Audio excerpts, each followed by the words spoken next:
Well, I have a final question for Ajahn, and that regards the term Gotra that we see in this on this slide, Vishuddha Gotram.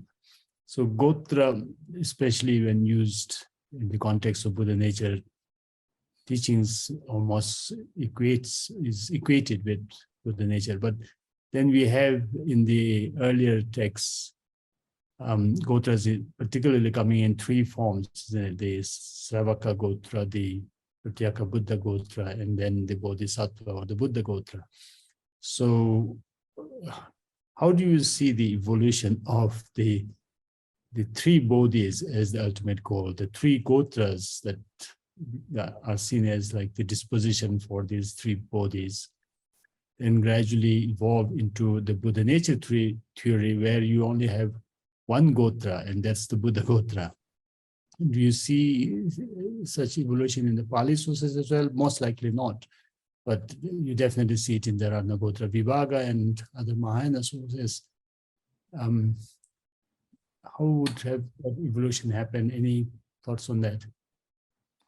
Yeah, thank you. I have not really ruminated much on that, and I can agree with the basic outline that you offer. So yeah, there are the three Bodhis. And these three Bodhis, the Savaka, Pacceka Buddha, and Samma Sambuddha, fully enlightened Buddha, I think that the early schools, the 18 schools, those of which we have some of their scriptures, all refer to this. And I will mention one in particular is the Samatya, or the so-called personalist or Putkalavada. They have a system. We do have some of their texts preserved of how each of these Bodhis are attained. And so do the Sarvastivada, and so do the Theravada. These are the ones for which we have some information. So also the early schools that we know believed that these three Bodhis existed and were attainable. And it seemed to me that at one point,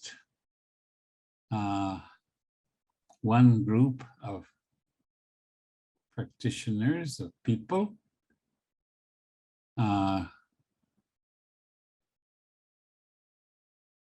took over the Bodhisattva path and said, this is the only path, and tried to subsume the others within the Bodhisattva path, or deal with them in different ways. Of course, the classic might be the Lotus Sutra, which says that your attainments as arhats are only a step. It's an illusion.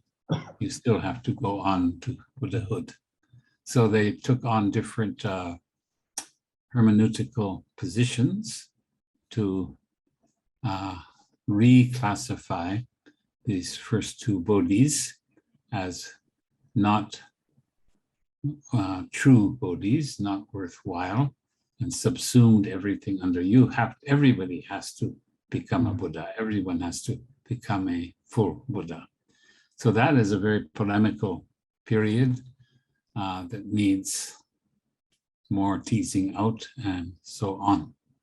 So yes, the emphasis on everyone becoming a Buddha, and that connects to the Buddha Nature Sutras, which say that all beings have the potential to become a Buddha or a Tathagata. But then again, you come to the problem of which Buddha, what kind of Buddha? Is it a Savaka Buddha?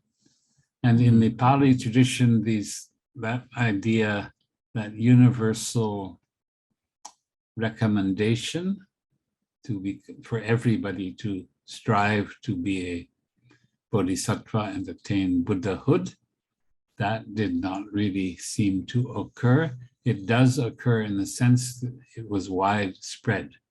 And I think that that's something else, or that's connected with the pervasiveness of Jataka in the Buddhist culture of Southeast Asia.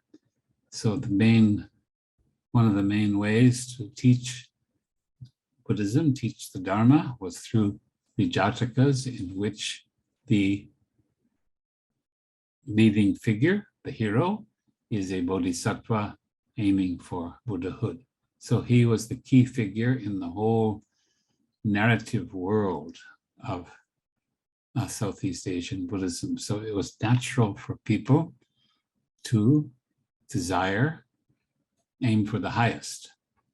So the idea of aspiring to become a Buddha is actually widespread. You see it in many manuscript colophons or in inscriptions of donation of Buddha images or relics. The people want the merit of this to contribute to them becoming a Buddha, Buddha homi anagate. So I think that was a kind of natural development in Theravada society. Is not quite the same as the blanket statement in some of the more polemic Mahayana sutras that everybody must become a Buddha. That was more a natural development. So these are very complex and we have to study them